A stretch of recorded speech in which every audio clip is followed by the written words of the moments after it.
तिरंगे को नमन करते हुए मैं यहाँ पर उपस्थित हमारे माननीय मुख्य अतिथि महोदय जी,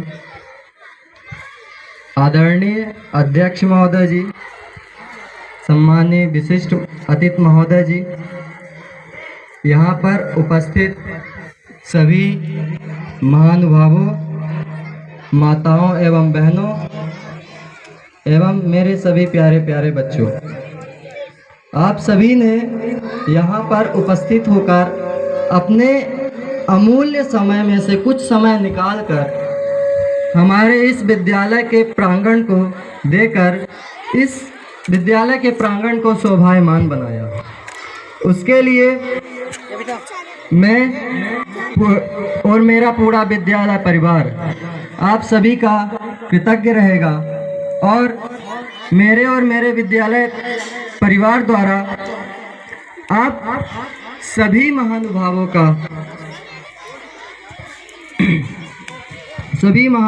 का कृतज्ञ रहेगा और सभी को गणतंत्र दिवस की हार्दिक हार्दिक शुभकामनाएं और यहाँ पर उपस्थित सभी महानुभावों का वंदन और अभिनंदन। जैसा कि हम सभी को विदित है कि आज हम यहाँ पर सभी लोग 75वां गणतंत्र दिवस मनाने के लिए एकत्रित हुए। तो और आज की तारीख है 26 जनवरी। जितनी की आज की तारीख हमारे लिए महत्वपूर्ण है, इस पूरे भारतवर्ष के लिए जितनी महत्वपूर्ण आज की तारीख या अर्थात 26 जनवरी है, उतनी ही महत्वपूर्ण हमारे लिए एक और तारीख है 26 नवंबर। वो इसलिए क्योंकि जिस प्रकार हम 26 जनवरी को गणतंत्र दिवस मनाते हैं, उसी प्रकार 26 नवंबर को हम संविधान दिवस या राष्ट्रीय कानून दिवस मनाते हैं। और इसके पीछे की एक वजह है, और वजह दरअसल इस प्रकार है कि जब हमारा संविधान लागू हुआ 26 जनवरी 1950 को, उससे 20 वर्ष पूर्व 26 जनवरी 1930 को कांग्रेस के लाहौर अधिवेशन में पंडित जवाहरलाल नेहरू जी ने पूर्ण स्वराज की घोषणा कर दी थी। पहले 1900 कुछ समय वर्षों से ही आज़ादी की लड़ाई के दौरान से ही पहले केवल डोमिनियंस की मांग की जाती थी कि भारत को केवल एक डोमिनियंस स्टेट बना दिया जाए, पूर्ण स्वराज की कोई इच्छा नहीं थी। लेकिन जब पंडित जवाहरलाल नेहरू जी के इस मांग को अंग्रेज बार बार ठुकराते रहे और उनकी एक भी ना सुनी, तब हाल ही में पंडित जवाहरलाल नेहरू कांग्रेस अधिवेशन के अध्यक्ष बने थे।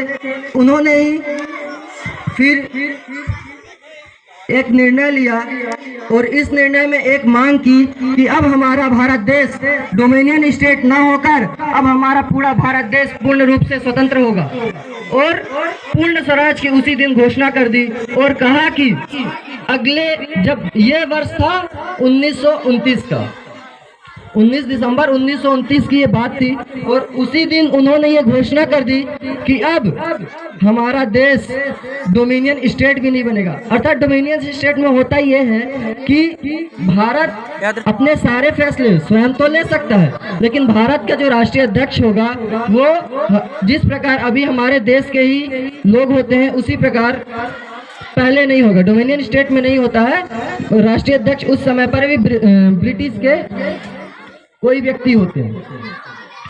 तो जब पंडित जवाहरलाल नेहरू ने घोषणा की कि अब हमारा भारत देश डोमिनियन स्टेट नहीं बनेगा, अब डायरेक्ट भारत को स्वतंत्रता मिलनी चाहिए, और उन्होंने ये ऐलान कर दिया कि अगले आने वाली जनवरी के आखिरी रविवार को, और संयोग से वह आखिरी रविवार 26 जनवरी पड़ा। और ये संयोग की बात है, कोई एक ऐसी तारीख नहीं चुनी गई थी, केवल एक दिन चुना गया था, क्योंकि उस समय पर रविवार के दिन सभी भारतवासी खाली रहा करते थे। तो एक दिन केवल चुना गया था। संयोग से वो तारीख 26 जनवरी रही। फिर उसी दिन लाहौर में रावी नदी के तट पर पंडित जवाहरलाल नेहरू के नेतृत्व में और पूरे भारतवासी ने मिलकर अपना तिरंगा झंडा लहराया और उसी दिन से इस